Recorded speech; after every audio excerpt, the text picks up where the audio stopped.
and this is, I think, a good analogy for Shyla and her age, is the interesting thing is when you're a young kid, you try and conform and be similar to the other people around you so you don't stand out. But once you get into the real world, if you really want to excel, you have to stand out. That's why you see oftentimes the most eccentric kids, the people that are problem childs or super artistic or super unique or maybe are made fun of in school, oftentimes become the most successful people because they just operate differently. They stand out from the crowd.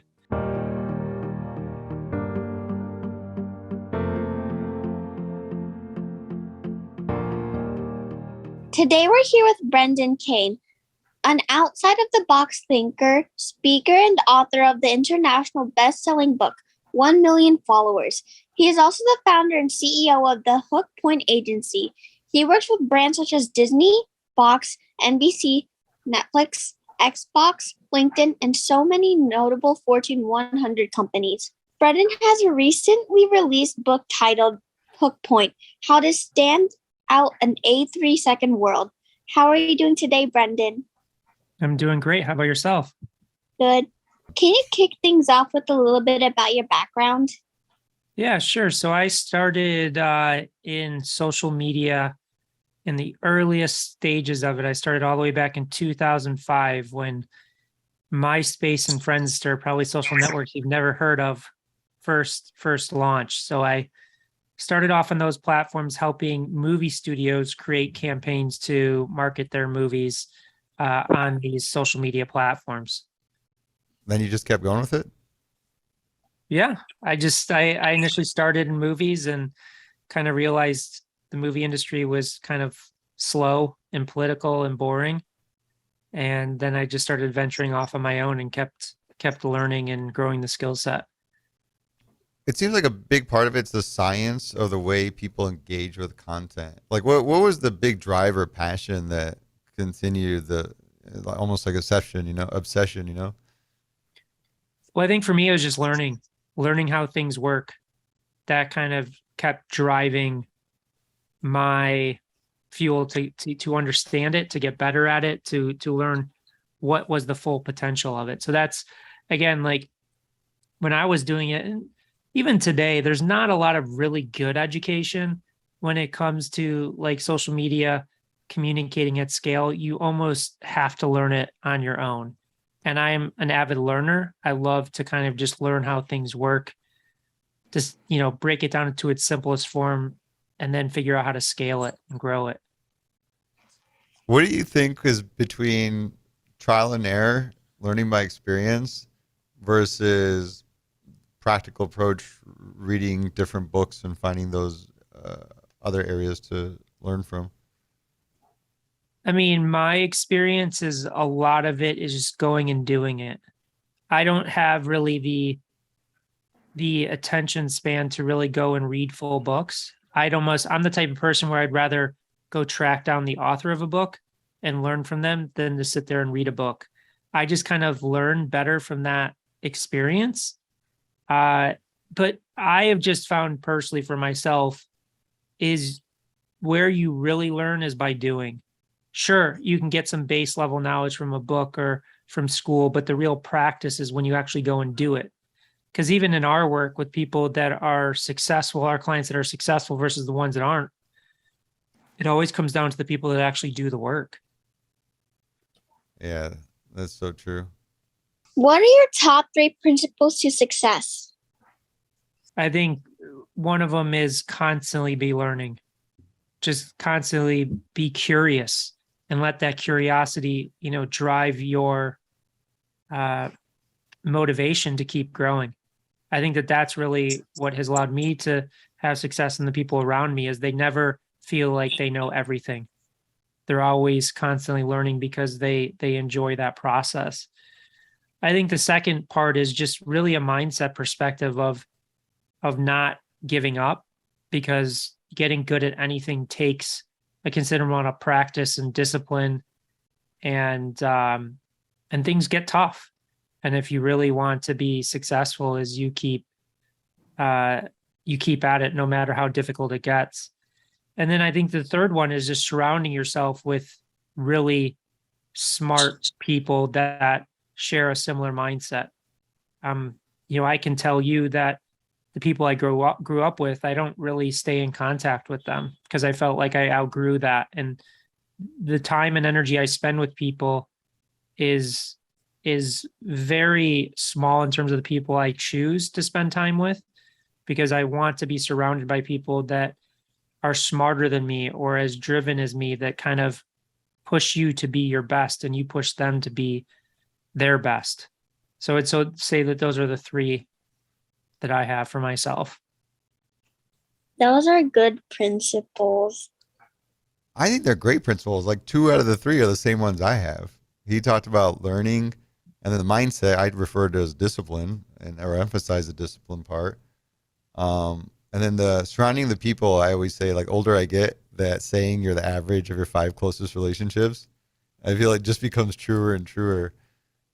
Yeah, I think it's difficult, Shyla, for you when you're your age, because you just want to be surrounded by your friends. But as you kind of grow and evolve, you'll realize the people that you surround yourself will change. And I think that also it's just, I've seen people get stuck in terms of success or wanting to achieve something because they just surround themselves by the same people. And sometimes those people don't have the same career aspirations or goals. And thus it may hold them back. I think this will be a fun one. So, Brendan, this is where we turn it up, and we'll take these apart and try to make them into some practical how-tos, keeping a younger audience in mind. And it's just a good challenge. But with this, who you surround yourself, what would be a practical approach? Like, can you be strategic about it, and how would you do that?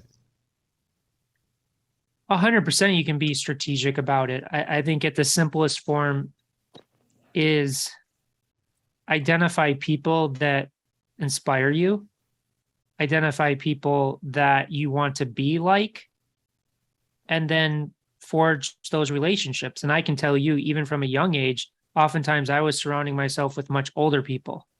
And Shyla, what you're doing right now is pretty amazing.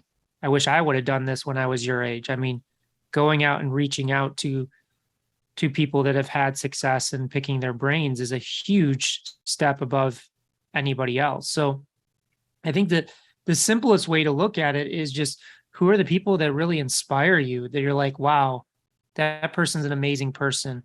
I want to be like that person, or I want to spend time with that person. And for some people, it's different things. Some people just want to have fun. Some people just want to party, things like that. And then that'll dictate the crowd that you want to be in. So it's really about, what do you ultimately want to achieve from life? What do you want to be? And then find people that are already doing that and try and spend as much time with them.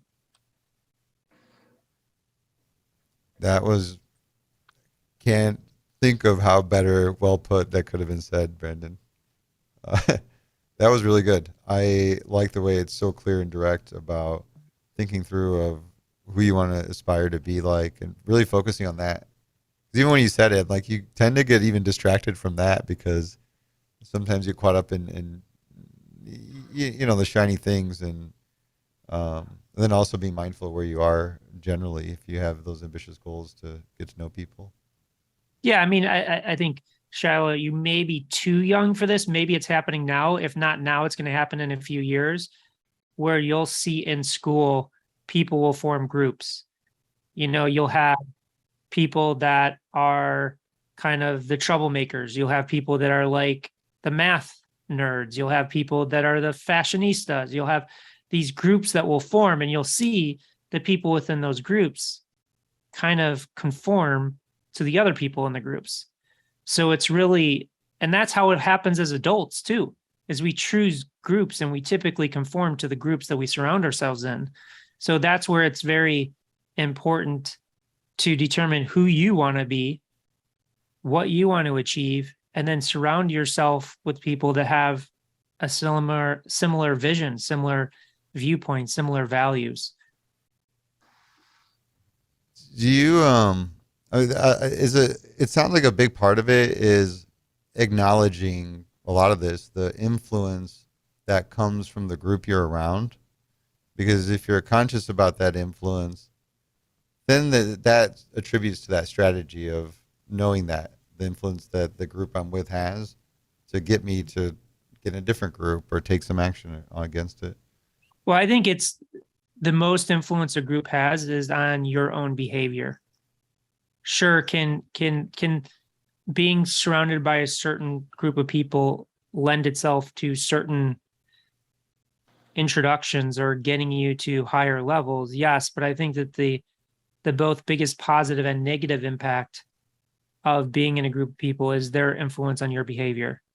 Because it once you're in the group, it's hard to kind of see clearly that influence because you're stuck in it. You're living it every day and it evolves over time. It's not like you become friends with a group of people and overnight you completely shift. That shift happens over time and it's a subtle shift. And sometimes there's a dramatic positive effect and sometimes there's a dramatic negative effect, but you don't see that, until those relationships unfold over time. It's your normal because you're dealing with it every day. You're in it. So it's hard to be really conscious about it. Yeah. So how do you get it? Like, what's an example of how you would get, to that point where you would be more strategic about sort of getting to that point where you're proactive about who you're connecting with and putting yourself around? I think it's getting kind of clear with yourself of the type of person that you want to be. The things that interest you, the things that excite you, the things that you want to become. And then use those principles to then select individuals or group of people that have similar viewpoints. Like at a very high level, let's just say you want to be really good at chess. You're not going to go and hang out with the kids that go out and party every night. You're going to go out with the kids that play chess. If you want to be a great soccer player, you're not going to go hang out with the people that play basketball. You're going to go hang out with the people that play soccer. So that's the simplest kind of level. If you want to be an artist, you're probably going to hang out with people that are artists because they see kind of eye to eye with you. They're going to hopefully support you creatively, push you creatively, things like that. That's really good advice. I like the emphasis on just like knowing you're spending the time to know yourself and thinking about who you want to be. I feel like that's like the core thing that, go ahead, Brendan. Yeah. And I mean, Shyla, at your age, it's going to take time to figure out who you want to be. So experiment, have different friends, if you want to try one sport or one direction, like you're still young, you have time to figure out what that is.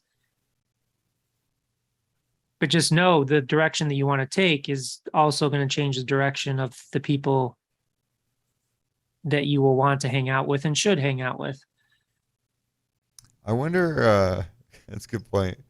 What I was thinking of like examples or stories that, may have been sort of part of your journey in learning that. I would say like high school. At one point I was like a skater kid and I wanted to hang out with the skater kids. And at one point I kind of got caught up with kids that were getting into trouble and didn't realize that. I just wanted to be friends because they were the cool kids. And then you get sucked into that. And then when I went to college, all I wanted to do was study. And then I started surrounding myself with kind of people that all they did was study. Like I never went to a fraternity or sorority because I just didn't want to do that. And then also, as I mentioned, I started my career in film. So I was hanging around with a lot of film people and then just realized I wanted to do more entrepreneurial things. So then it shifts with that as well. So again, it's constantly evolving. I think, at least from my perspective and for me, once those evolutions happen, I don't hold on tight to the people that I was hanging out previously. It doesn't mean that if they're good people that I won't still spend time with, but it's like a perfect analogy is when you get a new job is you hang out with entirely new people for hours on end. You don't really spend all day with the people at the previous company because you've left that. And I think some people struggle to achieve the level of success that they're going after is because they don't push themselves to surround themselves with people that are going to make them better. What do you think, kid? We want to talk about next principle? Yeah. And I got, learning. Just be an avid, continuous learner. For me, it's all about learning things I want to learn, being curious. That's what drives me. It's that I especially at this stage in my life, and even when I graduated from college, I don't have people that tell me you have to learn this. And if I do, I typically make the decision on my own. Almost everything that I've learned to this point is coming post my education. Education sets you up for the base level understanding, but the real level of success comes from your desire to constantly want to be learning and improving yourself. And that ties back to mindset, because you mentioned mindset as your other principle. Yeah. Well, I would say mindset is, if you really want to achieve something, there is always obstacles and roadblocks and challenges that arise. And the real question happens of when that does come up, how do you approach that? Some people just kind of stop pursuing it because it gets too hard, or they just don't want to, or they just hit kind of a plateau and they never kind of push past it. That's a disciplined mindset that says, hey, I've committed to doing this thing, and challenges are going to pop up, but I've committed to it, so I'm going to figure out how to overcome those challenges. Yeah, I mean, the bottom line is there's going to be challenges in anything you do, professionally or personally. And, just, again, it goes back to the type of person you want to be. What level do you want? How good of a friend do you want to be? How good of a business partner do you want to be? How good of a person do you want to be in general? And that will dictate your level of motivation to overcome challenges. Can you teach motivation? I don't know that I'm smart enough to answer that question. I know it's a loaded question. I think you can inspire people. Yep. But I think, motivation is fickle. Motivation, I studied under a professor at Stanford that created the Persuasive Technology Lab. And he says motivation and ability are trade-offs. So when you have a high state of motivation, you can ask somebody to do something really difficult. When you have a low state of motivation, you have to ask somebody to do something simple. So he created these principles and taught the founders of Instagram this at Stanford. And they used these principles to found Instagram. And if you think about Instagram, prior to Instagram, and Shyla's probably not going to remember this, but you had to use Photoshop to create filters on photos, which is very difficult to do. You had to spend hours to learn this software. So you needed a high state of motivation. But what the founders of Instagram realized is the majority of the world's population does not have the motivation to learn Photoshop. So they made it a single click to add a filter to images. And now you can do it to videos, and all the video platforms have it. And because it was simple, people would do it. So that they would create it.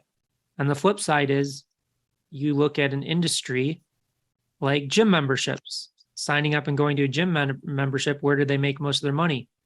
New Year's resolutions. Because it's hard to get somebody to show up, put their credit card down, sign up for a gym membership. So I think that the big takeaway is motivation. This is where mindset comes in. Motivation is not always high. And how do you respond when your motivation is low?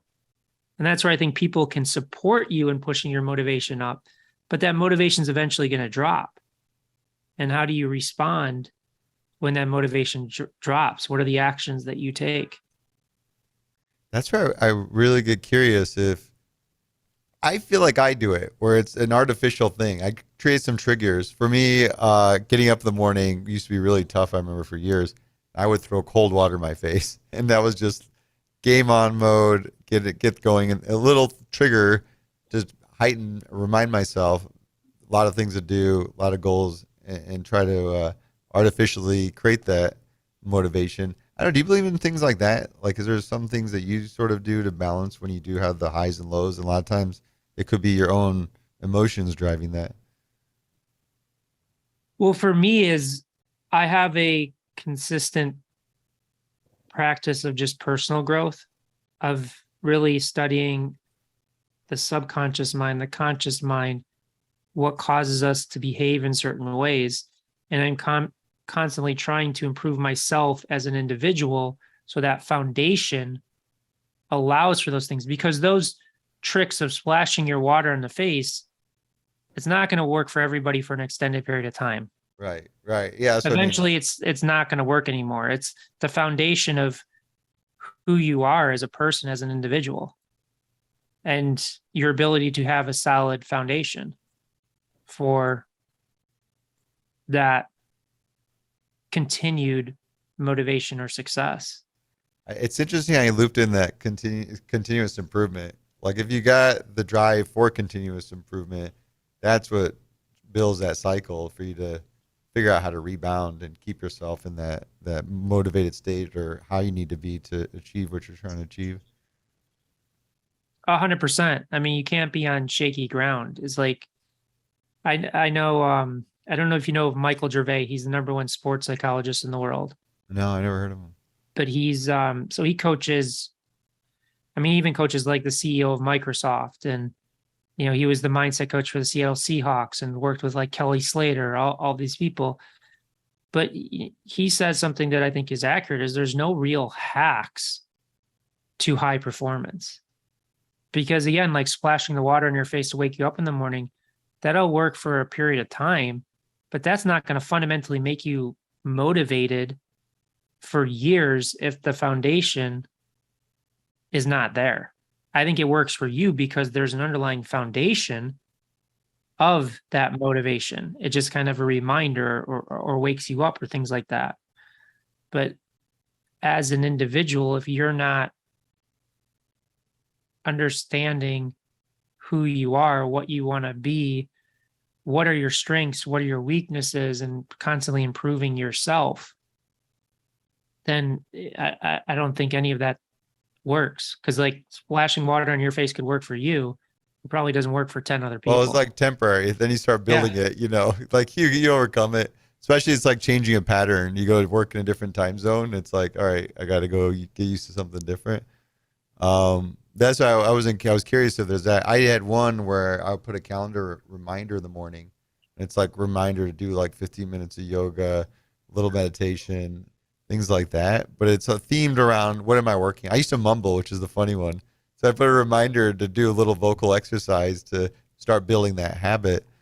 And I didn't know if it was attached to that. I like your thinking around the mindset where it's just bigger on the continuous improvement side of,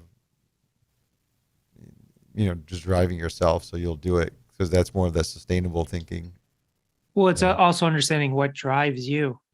Yeah. Who are you as a person? Because we're all different. That's another way to look at it. Because you need to identify what's going to work best for you. Yep. You need to understand you as a person. And I think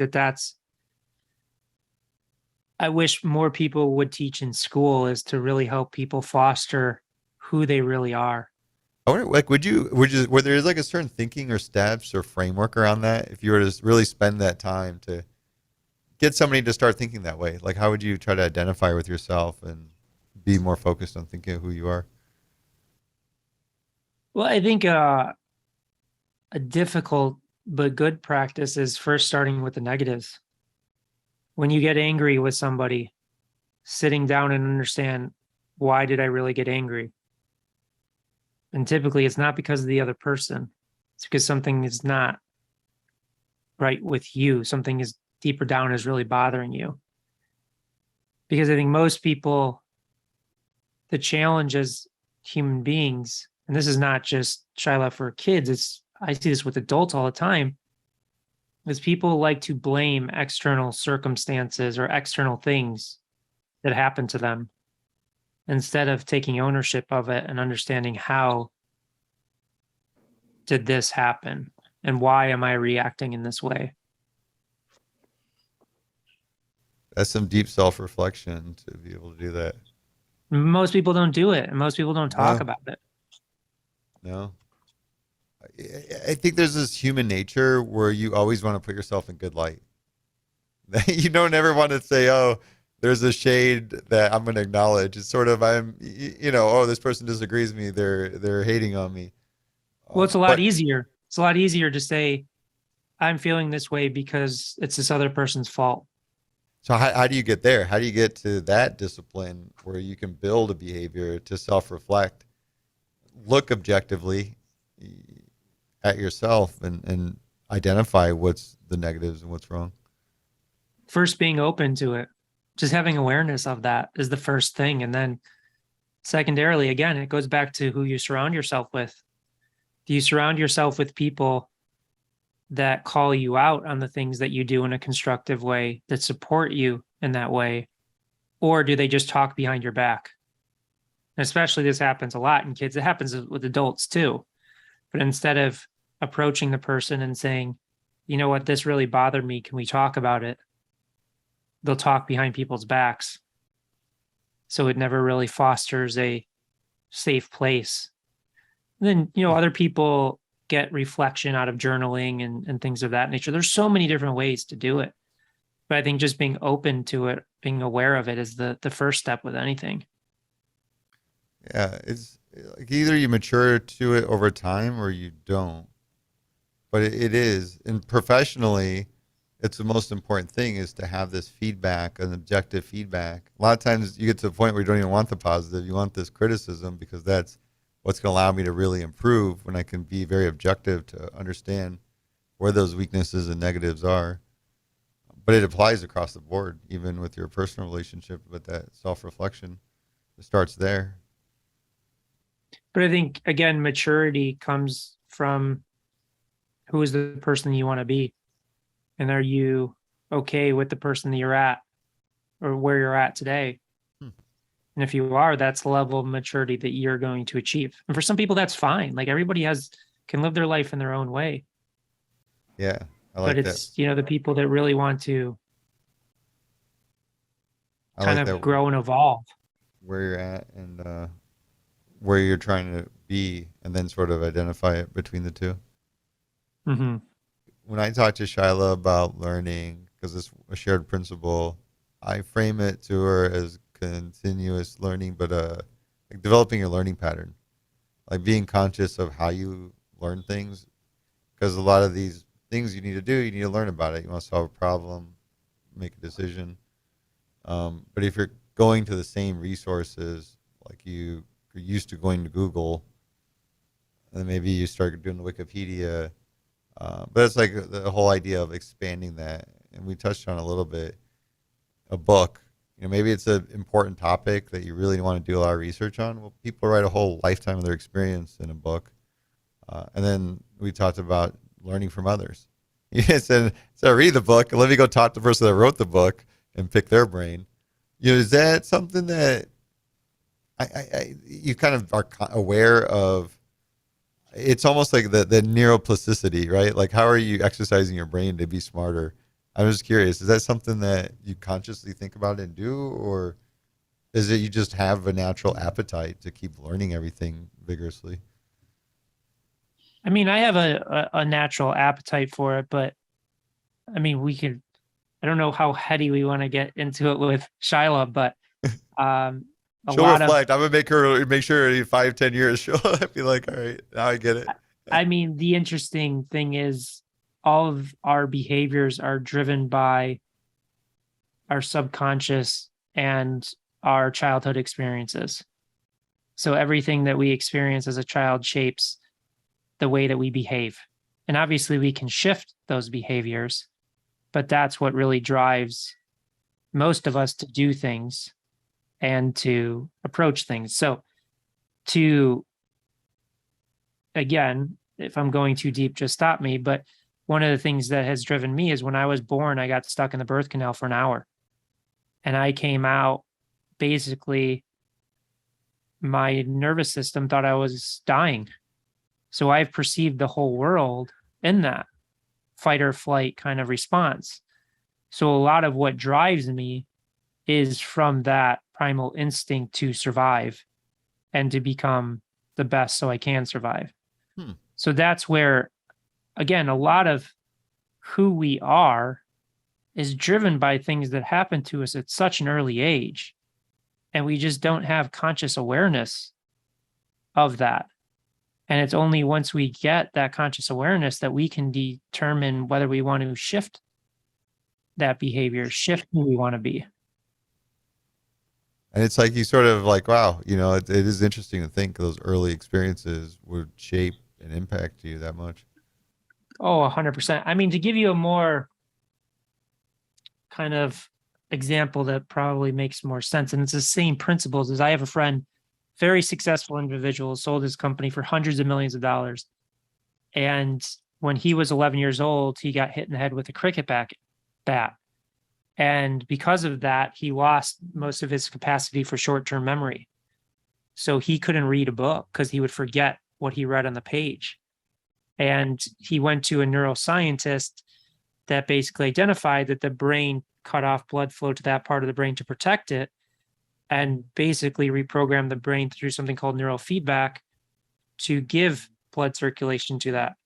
And because of that, his short-term memory was restored 30 years later.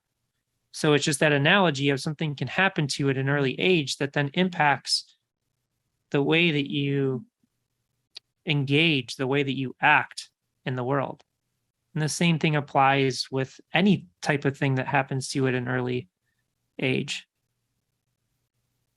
Yeah. So that you have that, you have where you're born with. Anything on like shaping learning proactively? You know, I just think of, for me, I don't think I started really reading books till I turned 30. I honestly don't even read books. I can't engage with material that way. I just go out and ask people questions. I like to learn from other people, or podcasts. I enjoy listening to podcasts as well as a different, more engaging medium. But again, I think that the best long-term learning comes from the things that you're interested in, the things that make you curious. That's true. Because I think forcing yourself to learn something that you're not interested in. So that you can identify that with your goals. Because if you have goals and you're really motivated, learning, like that's a good indicator you're aligned. And if you got an ambitious goal and you're really excited about learning all the things that you need to achieve it, I don't know, is there some correlation around that? For me, there is. I think everybody operates different. Like I think Mark Cuban says, you know, pursuing things that you're super passionate about as a business is the best way to be successful. He doesn't think that that's true, but other people do. I think it's a matter of what is the life that you want to live. I fall into the bucket of follow the things that you're passionate about, because in the world that we live in today, you can make a living doing anything, basically. People make a living playing video games. I mean, there's people make a living creating jewelry. People make a living playing sports or anything. So I think that to me, at least for myself, is, you know, I did okay in school, but I didn't like truly excel. I didn't go to an Ivy League school or anything like that because I didn't really enjoy people telling me what to learn. I love learning more than anything, but I wanted to learn the things. Now, I found out after the fact, my brother went to Brown University, and at Brown University, an Ivy League school, you can dictate what you can choose what you learn. There's no like set curriculum. But I think that for me, it's just, I get curious about things. I want to see how they work and they operate. And that's what drives me. We're going to extract that as a quote. What life you want to live? What's the life you want to live? I love that line. I know it's so true. I know we're gone past our time. Should we wait? No worries. Okay, cool. Charlie, you got any questions? We got a few on the outline. We could either talk about your book, if you want to plug the book in and get a sense of what that's about, and then the fun. I'm here for value, so whatever you guys want to talk about. The fun question was, what's the best mistake you've ever made? And that's always been, but it really depends on people interpret the question. But that's always like a fun, interesting story. I don't know if that one resonates. I mean, there's so many. Going to film school, it's probably a huge mistake, but it set me on the path to learn about social media. I mean, film school for me was a waste of time, but it did set me on the path of learning something. And I think that, again, I don't think that there's any mistakes in life. I think things happen for a reason, and it's your ability to respond to them and make something of it. I would ask a bunch of questions because you make videos. I would be like, what's the ideal time frame for a video to like, like the attention span? I like the 3 second reference, but like, what is the actual, is there an ideal attention span that you want to put for content? No, there's the attention span comes in your ability to grab attention. But once you have that attention, you can hold it. Because like you think about like Netflix, people will binge watch a Netflix show over a weekend. They'll listen to a 2-hour podcast. They'll watch a 2-hour movie. So it's less when we talk about like living in a micro attention world or a 3-second world, it's more about your ability to grab that attention in the first few seconds so that people then want to spend more time listening to it. So I think that putting constraints on the length puts constraints on your ability to tell an effective story. So if your story takes 15 seconds, it takes 15 seconds. If it takes 20 minutes, it takes 20 minutes. It's just, you could point to so many different examples on both ends of the spectrum, and it's not about the length of time.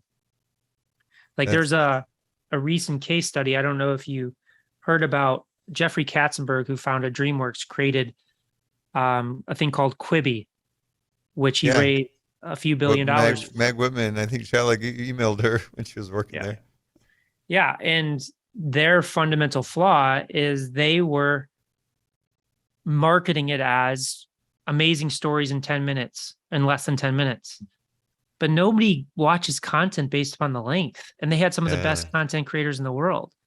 It's not like when you see a movie trailer, they say, this movie is only 90 minutes, or this movie's 2 hours, or even for TV shows like a Stranger Things or things. They're not like, oh, this is 7 episodes in an hour. Nobody cares. They care about the story, the content. That's what drives it.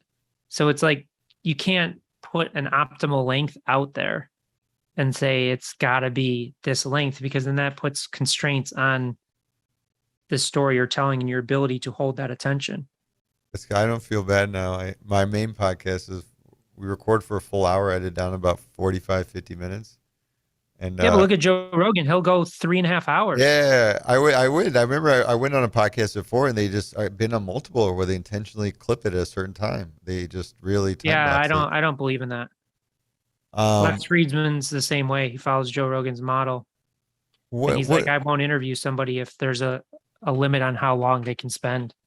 But when it comes to grabbing attention, like, are there certain buckets of themes or principles to think about to, reference we are creating content, or sort of know like what actually drives people to stay engaged? Well, I think the biggest mistake that people make is they're saying the same thing in the same way as everybody else. And everything has been said. There's no original thought. There's no original thing. It's just the way that you contextualize it. So it's, and this is, I think, a good analogy for Shyla and her age, is the interesting thing is when you're a young kid, you try and conform and be similar to the other people around you so you don't stand out.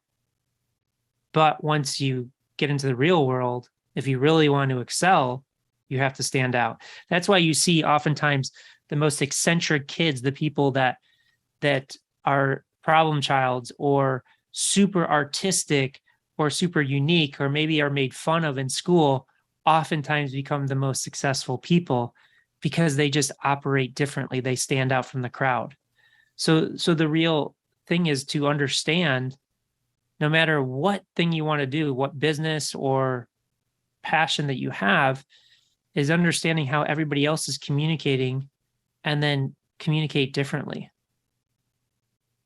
Because again, the minute, especially in the world that we live in today, there's 4 billion people on social media.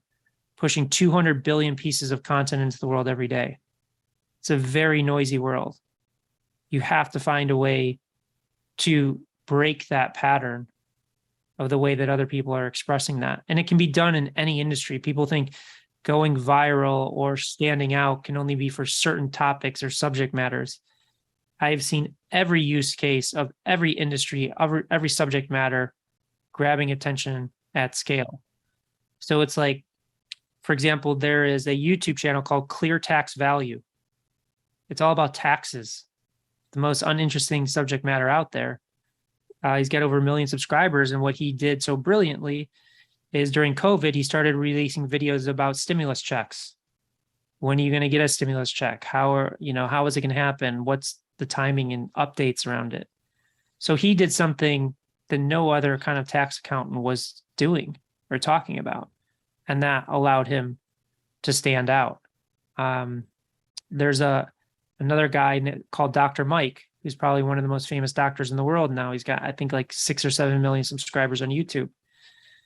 Nobody knew who he was. So what he started doing is anchoring his genius to things that people knew about. So it'd be Real Doctor Reacts to Grey's Anatomy. Real Doctor Reacts to The Good Doctor. And even though you don't know who this person is, you want to see how a doctor reacts to that.